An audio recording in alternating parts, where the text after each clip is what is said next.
गौतम बुद्ध ने कहा था कि एक खुखार जंगली जानवर की तुलना में एक कपटी और दुष्ट मित्र से ज्यादा डरना चाहिए, क्योंकि जानवर तो सिर्फ आपके शरीर को नुकसान पहुंचाता है, लेकिन एक कपटी और धोखेबाज मित्र आपकी बुद्धि को नुकसान पहुंचाता है। एक बुरा मित्र ही आपको ऐसी दशा में ला सकता है जहां आपको लगने लगे कि ये दुनिया बहुत बुरी है, अब यहाँ जीकर भी क्या फायदा है। और ऐसा तब होता है जब आपके साथ विश्वासघात होता है, आपको धोखा दिया जाता है, और धोखा भी उसी व्यक्ति को मिलता है जिसने दूसरे पर अंधा विश्वास किया हो। कभी भी हम किसी पर एकदम से भरोसा नहीं करते, भरोसा धीरे धीरे बढ़ता है, लेकिन एक समय आने के बाद यह भरोसा इतना मजबूत हो जाता है कि हम उस व्यक्ति के लिए अपने आंख, कान और दिमाग सब बंद कर लेते हैं। और फिर ऐसी स्थिति में ही हमारा सबसे विश्वास पात्र व्यक्ति हमें इतना बड़ा धोखा दे देता है कि हमारा दुनिया पर से भरोसा उठ जाता है और हम हर किसी को शक की नज़र से देखने लगते हैं। असल में देखा जाए तो ये दुनिया धोखे पर ही चल रही है। हम अपनी जिंदगी में कभी ना कभी, कहीं ना कहीं, किसी न किसी को धोखा देते ही रहते हैं, और दूसरे लोग भी हमें धोखा दिए जा रहे हैं। दूसरे धोखा दे तो बात समझ भी आती है, लेकिन हम तो वर्षों से खुद को ही धोखा देते आ रहे हैं। हम स्वयं को ऐसी ऐसी बातें समझा देते हैं जिससे हमें सच्चाई का सामना न करना पड़े और हम झूठी दुनिया में ही खोए रहें। धोखा या विश्वासघात दो धारी तलवार की तरह होता है। हमें लगता तो है कि हम सामने वाले को धोखा देकर उसे मूर्ख बना रहे हैं, लेकिन ये धोखे की तलवार आज जितनी गर्दन सामने वाले की काटती है, भविष्य में उतनी ही गर्दन हमारी भी कटती है। दोस्तों, आज की इस बौद्ध कहानी के माध्यम से जानेंगे कि हम खुद को धोखे या विश्वासघात से कैसे बचा सकते हैं, और वीडियो के अंत में हम ऐसी 10 निशानियों के बारे में भी जानेंगे जो एक धोखेबाज और झूठे व्यक्ति में पाई जाती हैं। एक युवा व्यक्ति बहुत ही क्रोधित अवस्था में पहाड़ी की चोटी से कूदकर आत्महत्या करने जा रहा था। जैसे ही वह पहाड़ी के शिखर पर पहुंचा, वह जोर से चिल्लाया, यह दुनिया इतनी बुरी क्यों है? यहाँ सब इतने स्वार्थी क्यों हैं? अब मेरे जीने का कोई फायदा नहीं। उसी पहाड़ी के शिखर पर एक बौद्ध भिक्षु अपनी ध्यान साधना में लीन थे। इस युवा व्यक्ति की तेज क्रोधित आवाज को सुनकर वे ध्यान से जागे। उन्होंने देखते ही समझ लिया कि युवा व्यक्ति यहाँ आत्महत्या करने आया है। वह व्यक्ति पहाड़ी से कूदने ही वाला था कि बौद्ध भिक्षु उसका हाथ पकड़कर उसे पीछे खींचते हुए बोले, क्या हुआ? आगे का रास्ता खत्म हो गया क्या? युवा व्यक्ति ने कहा, कैसा रास्ता? यहाँ तो कोई रास्ता ही नहीं है। मैं तो यहाँ से कूदकर आत्महत्या करने वाला हूँ।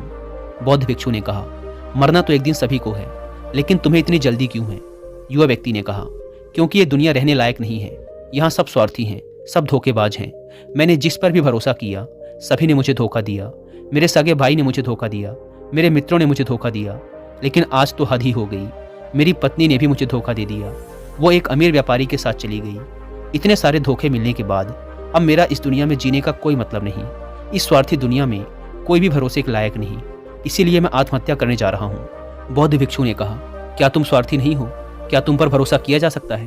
व्यक्ति ने कहा, मैंने आज तक किसी को धोखा नहीं दिया, किसी के साथ विश्वासघात नहीं किया। आप चाहो तो मेरे गांव में जाकर भी पूछ सकते हो। लोग ही अक्सर मेरा फायदा उठाते रहते हैं, लेकिन मैंने आज तक किसी के साथ बुरा नहीं किया। बौद्ध भिक्षु ने कहा, मैं तुम पर भरोसा नहीं कर सकता। तुम्हें मुझे ये सिद्ध करके दिखाना पड़ेगा कि तुम एक स्वार्थी व्यक्ति नहीं हो। व्यक्ति ने पूछा, ये सिद्ध करने के लिए मुझे क्या करना पड़ेगा? भिक्षु ने कहा, तुम्हें अगले 1 साल तक मेरे साथ मेरे आश्रम में रहना पड़ेगा। तब जाकर मैं जान पाऊंगा कि तुम एक ईमानदार व्यक्ति हो या फिर तुम भी दूसरों की ही तरह स्वार्थी और धोखेबाज हो। व्यक्ति ने कहा, ठीक है, मैं आपके साथ आपके आश्रम में 1 साल तक रहूंगा और खुद को सिद्ध करके दिखाऊंगा। बौद्ध भिक्षु उस युवा व्यक्ति को अपने साथ अपने आश्रम में ले आए और उसे अपना शिष्य बना लिया। अगले दिन सुबह होते ही बौद्ध भिक्षु ने उस नए शिष्य को अपने पास बुलाया और कहा, मुझे तुम पर भरोसा तो नहीं है, लेकिन फिर भी तुम जाओ और भिक्षा मांग कर लाओ। तब तक मैं तुम्हारे दूसरे गुरु भाइयों को शिक्षा देता हूँ। उस युवा शिष्य ने गुरु को प्रणाम किया और भिक्षा मांगने के लिए चल पड़ा। उसने आज से पहले कभी भिक्षा नहीं मांगी थी, इसीलिए उसे भिक्षा मांगने में बड़ी तकलीफ हो रही थी। उसके मुंह से भिक्षा के लिए शब्द नहीं निकल रहे थे। उसका अहंकार उसे भिक्षा मांगने से रोक रहा था, लेकिन उसके अंदर एक अहंकार और उमड़ रहा था, गुरु को गलत सिद्ध करने का अहंकार। इसलिए उसने भिक्षा मांगी और उस भिक्षा को लेकर वापस गुरु के पास पहुंचा। उसके हाथ में भिक्षा देखकर गुरु ने कहा, तुम कुछ तो भरोसे के लायक हो। मुझे लगा था कि तुम भिक्षा नहीं मांग पाओगे, लेकिन तुमने मुझे गलत सिद्ध कर दिया। आओ मेरे साथ मेरी कुटिया में चलते हैं, वहां मैं तुम्हें कुछ दिखाना चाहता हूँ। गुरु उस शिष्य को अपने साथ अपनी कुटिया में ले गए। वहां कुटिया में ऊपर एक मटकी लटक रही थी। गुरु ने मटकी की ओर इशारा करते हुए कहा, उस मटकी को देख रहे हो? उसमें जहर रखा हुआ है, और जहर भी ऐसा है कि अगर किसी को दे दो तो व्यक्ति बड़े आराम से मर सकता है और किसी को पता भी नहीं चलेगा। कि उसकी मौत कैसे हुई। युवा शिष्य ने कहा, लेकिन गुरुदेव, आप ऐसा मुझे क्यों बता रहे हैं? बौद्ध भिक्षु ने कहा, मैं बस तुम्हें सावधान कर रहा हूँ कि कभी इसे गलती से खा मत लेना।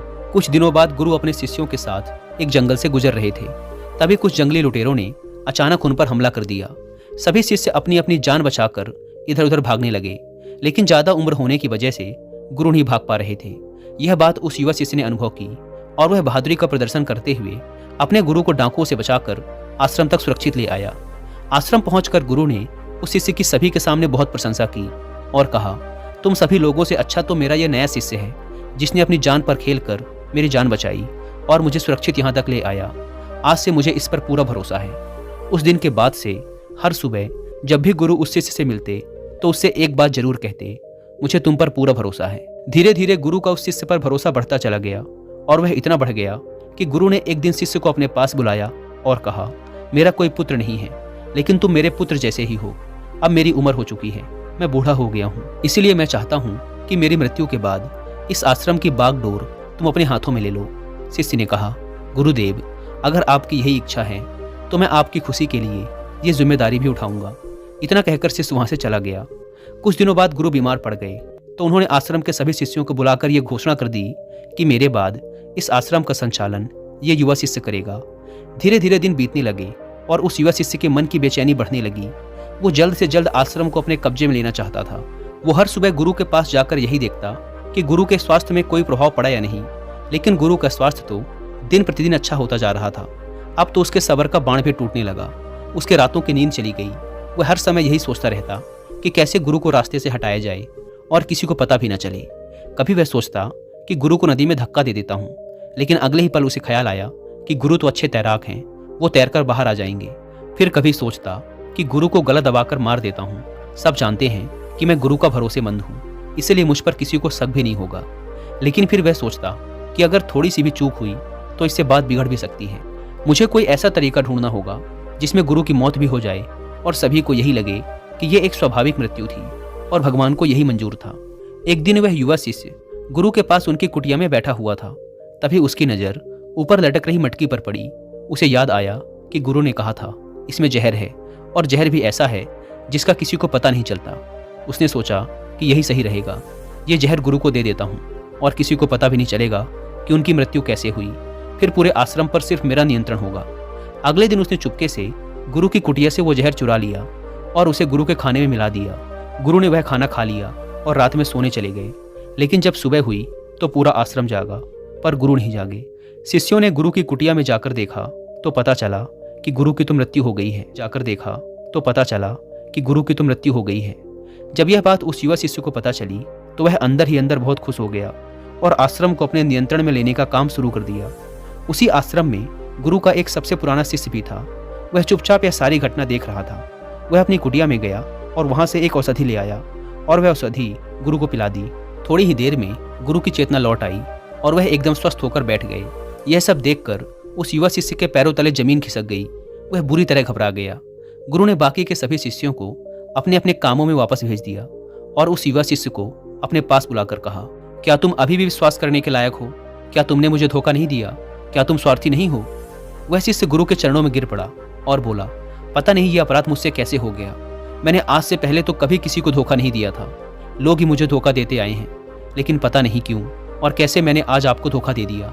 गुरु ने कहा, तुम मुझे धोखा दे ही नहीं सकते थे, क्योंकि मैंने तुम पर कभी भरोसा किया ही नहीं था। मैं किसी भी इंसान पर भरोसा नहीं करता। मैं केवल उसी पर भरोसा करता हूँ जो मैं अपनी आंखों से देखता हूँ। और मुझे तुम्हारे अंदर लालच दिखाई दे रहा था, और यह लालच भी मैंने ही तुम्हें जानबूझकर दिया था, क्योंकि कोई भी व्यक्ति केवल 3 कारणों से ही किसी के साथ विश्वासघात करता है। पहला स्वार्थ, दूसरा लालच और तीसरा ईर्ष्या। उस युवा भिक्षु ने गुरु से पूछा, लेकिन गुरुदेव, मैं खुद को इस स्वार्थ, लालच और ईर्ष्या से कैसे मुक्त रख सकता हूँ? गुरु ने कहा, खुद को पढ़ो, खुद को जानो, खुद के भीतर उतरने का प्रयास करो। इंसान के भीतर बड़ी संभावना है। वह खुद को कुछ भी बना सकता है, वह कुछ भी हो सकता है। और जब तुम में कोई बदलाव आए तो खुद के भीतर झांक कर ये जानने का प्रयास करो कि तुम क्यों बदल रहे हो, कौन तुम्हें बदल रहा है, ये बदलाव अच्छा है या बुरा। खुद का आत्मनिरीक्षण करने का प्रयास करो। गुरु के ये शब्द सुनकर शिष्य ने फिर उनके पैर पकड़ लिए और कहा, गुरुदेव, मैं आपका ही शिष्य बनकर रहना चाहता हूँ और ये ज्ञान प्राप्त करना चाहता हूँ कि मैं कौन हूँ, क्या हूँ और क्यों मैं बदल जाता हूँ? गुरु ने कहा, हमारे आसपास ऐसे बहुत से लोग हैं और ऐसे बहुत से लोग हुए हैं जो इस बात की मिसाल हैं कि उन्होंने अपने स्वार्थ, लालच और ईर्ष्या के बस में आकर कभी भी किसी को धोखा नहीं दिया, किसी के भी साथ विश्वासघात नहीं किया। धोखा इंसान तभी देता है जब उसे लगता है कि जो वो कर रहा है उसे कोई देख नहीं रहा और भविष्य में भी किसी को उसका पता नहीं चलेगा और जो वो कर रहा है वही सही है।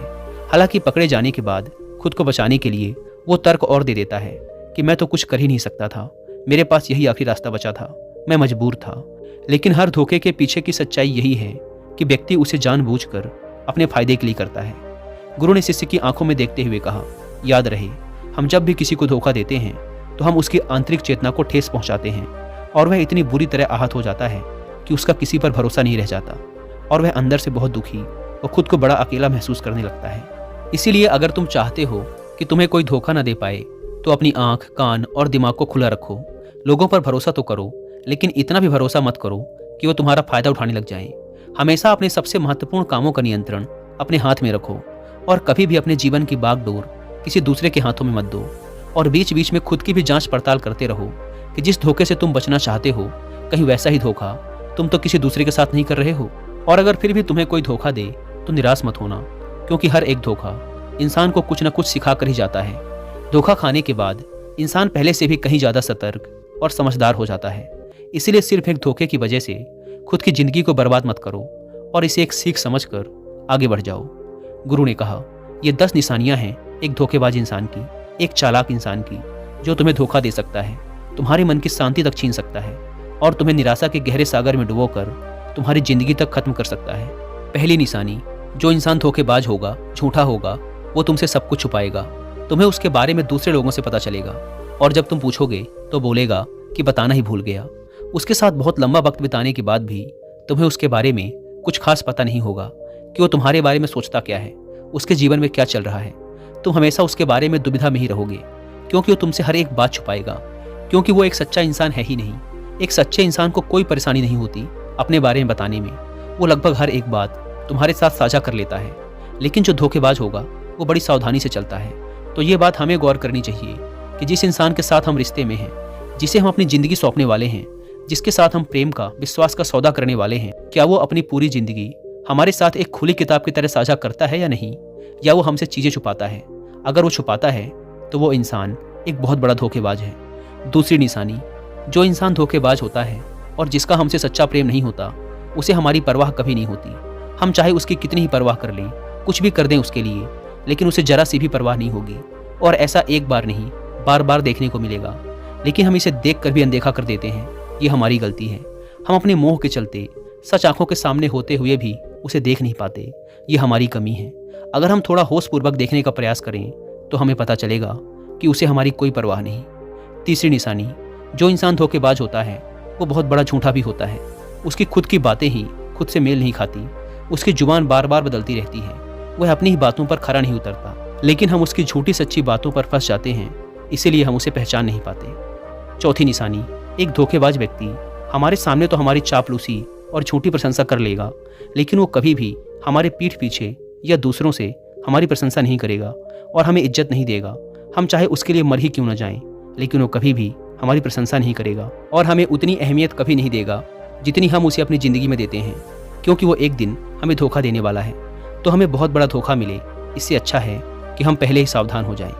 पांचवी निशानी, वो क्या कहते हैं उस पर ध्यान मत दो, बल्कि वो तुम्हारे साथ क्या करते हैं उस पर ध्यान दो, क्योंकि बातें कहना बड़ा आसान है लेकिन करना बड़ा मुश्किल। पर अधिकतर लोग इन्हीं बातों पर आकर फंस जाते हैं। इसीलिए चाहे वो तुमसे कितनी ही बातें करें, कितने ही वादे करें, लेकिन जब तक वो उन्हें करके ना दिखाएं, भरोसा मत करना। छठी निशानी, ये अक्सर प्रेम संबंधों में देखने को मिलती है कि एक धोखेबाज व्यक्ति अपने से प्रेम करने वाले को ऐसे लेता है कि सामने वाला हमेशा उसके लिए उपलब्ध रहने वाला है, वो कहीं नहीं जाने वाला, यहीं पड़ा रहेगा उसके लिए। वो ना इज्जत देता है और ना ही सम्मान, और अगर उनसे सम्मान की भीख मांगी जाए तो वो और बेइज्जत करते हैं। अगर किसी रिश्ते में किसी से गिड़गिड़ाना पड़े, उससे भीख मांगना पड़े कि मुझे अपना समय दो, मुझसे बात करो, तो इससे घटिया रिश्ता और कोई हो ही नहीं सकता। जिसको तुमसे सच्चा प्रेम होगा वो खुद चाहेगा कि उसका ज़्यादातर समय तुम्हारे साथ बीते। जिससे तुम्हें समय की भीख मांगनी पड़े, समझ जाओ कि उसके अंदर तुम्हारे लिए कोई प्रेम नहीं है। सातवीं निशानी, उसके पास हर काम के लिए समय होगा, लेकिन तुम्हारे लिए कभी भी समय नहीं होगा। वो अपनी ज़िंदगी में तुम्हारे लिए कुछ भी नहीं छोड़ेंगे, लेकिन तुम्हें कभी भी छोड़ देंगे। वो तुमसे बात तभी करेंगे जब उनका मन होगा, ना कि तब जब तुम्हें उनकी ज़रूरत होगी। वो तुम्हें तो किसी दूसरे इंसान से बदल सकते हैं, लेकिन तुम्हारे लिए कुछ भी नहीं बदलेंगे, ना अपनी आदतें, ना अपना स्वभाव और ना ही अपना आराम। 8वीं निशानी, वो कभी भी तुम्हारे प्रति समर्पित और प्रतिबद्ध नहीं होंगे कि चाहे कुछ भी हो जाए, हम तुम्हारे साथ हैं, चाहे कैसा भी समय हो, हम तुम्हारा साथ देंगे। वो केवल अपनी शर्तों पर तुम्हारे साथ रहेंगे। जब जब उन्हें आराम होगा और अच्छा लगेगा, वो तुम्हारे साथ रहेंगे, और अगर उन्हें थोड़ी सी भी तकलीफ हुई तो वो चले जाएंगे, क्योंकि वो अपने आराम से बाहर आकर तुम्हारे लिए कभी भी कुछ भी नहीं करने वाले। 9वीं निशानी, वो तुम्हें हमेशा दुख पहुंचाते रहेंगे, कभी जानबूझकर तो कभी उन्हें पता भी नहीं चलता कि वो तुम्हें कितना दुख पहुंचा रहे हैं, और तुम्हारे दिल को ठेस पहुंचती रहेगी। जो इंसान तुमसे सच्चा प्रेम करता है, उसके साथ तुम्हें खुशी महसूस होगी। उसके साथ रहने पर तुम्हें ऐसा लगेगा कि जैसे तुम हल्के होकर हवा में उड़ रहे हो। और अगर तुम एक धोखेबाज, एक गलत इंसान के साथ रिश्ते में हो, तो तुम्हें सब कुछ भारी भारी और बोझिल लगेगा। ऐसा लगेगा जैसे कुछ ठीक नहीं हो रहा। तुम्हारे अंदर से ये आवाज़ आएगी कि ये रिश्ता ठीक नहीं है तुम्हारे लिए, पर अगर तुम उसे सुनकर भी अनसुना कर देते हो तो ये तुम्हारी गलती है। 10वीं निशानी, तुम उनकी ज़िंदगी में कहीं नहीं होते, कोई विशेष जगह नहीं होती तुम्हारी उनकी ज़िंदगी में। वो जब चाहें बड़ी आसानी से तुम्हें अपनी ज़िंदगी से निकाल बाहर कर सकते हैं, और उन्हें कोई फ़र्क भी नहीं पड़ेगा। अगर तुम्हें भरोसा नहीं और सच्चाई जाननी है उनकी, तो कुछ दिनों के लिए उनकी ज़िंदगी से गायब हो जाओ। उन्हें ज़रा भी फर्क नहीं पड़ेगा, बल्कि वो तो और खुश हो जाएंगे कि अच्छा हुआ मुसीबत गई हमारी ज़िंदगी से, अब हम और आज़ाद हैं, अब हम जो चाहें वो कर सकते हैं। दोस्तों, अगर आप भी ऐसे इंसान के साथ रिलेशनशिप में हैं तो होश में आ जाइए और जितना जल्दी हो सके इससे बाहर आ जाइए। यकीन मानिए, ऐसे रिश्ते से बाहर आकर आपको शांति, सुकून, प्यार सब मिलेगा। और क्या सिर्फ वही एक इंसान है इस दुनिया में? आप एक बुरे इंसान को छोड़ेंगे तो 10 अच्छे इंसान आएंगे आपकी ज़िंदगी में, जो आपको सम्मान देंगे, प्यार देंगे। पर जब तक आप ऐसे झूठे इंसान के साथ जुड़े रहेंगे, आपको दूसरे अच्छे इंसान दिखेंगे ही नहीं। लेकिन जैसे ही आप ऐसे धोखेबाज इंसान को छोड़ेंगे, आपकी ज़िंदगी में अच्छे इंसान आने शुरू हो जाएंगे। एक बात और, आजकल जिन लोगों के साथ रिलेशनशिप में, प्यार में धोखा होता है, वो कहते हैं कि प्यार व्यार कुछ नहीं होता, सब कुछ धोखा होता है। आजकल सब कुछ झूठ है, लेकिन ये पूरी तरह सही नहीं है। वो इंसान जिसने आपको धोखा दिया, वो प्यार का मतलब नहीं जानता था। पर आज भी दुनिया में ऐसे बहुत से लोग हैं जो प्यार करना भी जानते हैं और उसे निभाना भी जानते हैं। जिन जिन लोगों के साथ धोखा हुआ, वो तो अपनी तरफ से सच्चा प्यार कर ही रहे थे ना। प्रेम तो ईश्वर का वरदान है, और प्रेम पर ही ये दुनिया टिकी है। अगर एक गलत इंसान आपके प्रेम को नहीं समझ पाया, तो इसका मतलब ये नहीं कि इस दुनिया में प्रेम ही नहीं है। ये दुनिया प्रेम से ही चलती है। ये हंसती नाचती दुनिया प्रेम करने वालों के बदौलत ही है। और अंत में एक बात और दोस्तों, अगर आपको अपने परिवार वालों से धोखा मिले या फिर आपको कोई गलतफहमी हो गई हो, तो कोशिश यही करिएगा कि आप लोग एक दूसरे की बातों को समझें, एक दूसरे को जानें और एक दूसरे को माफ़ करें। क्योंकि दोस्तों, आपको बहुत सारे लोग मिल जाएंगे, लेकिन आपके परिवार जैसे लोग आपको पूरी दुनिया में कहीं और नहीं मिलेंगे। हाँ, उनकी बात अलग है जो आपके परिवार से थोड़े बाहर के लोग हैं, जैसे आपका मित्र, कोई दूर का सगा संबंधी या फिर कोई पड़ोसी। लेकिन परिवार के लोगों को माफ़ करने में ही समझदारी है। दोस्तों, मुझे उम्मीद है कि आपको ये वीडियो पसंद आई होगी। और जाने से पहले एक बार फिर याद दिला दूं कि कुकू FM पर दोगलापन बुक की हिंदी में ऑडियो बुक सुनना ना भूलें, और मंथली सब्सक्रिप्शन पर 50% डिस्काउंट के लिए आप WI50 कूपन कोड का इस्तेमाल भी कर सकते हैं। धन्यवाद।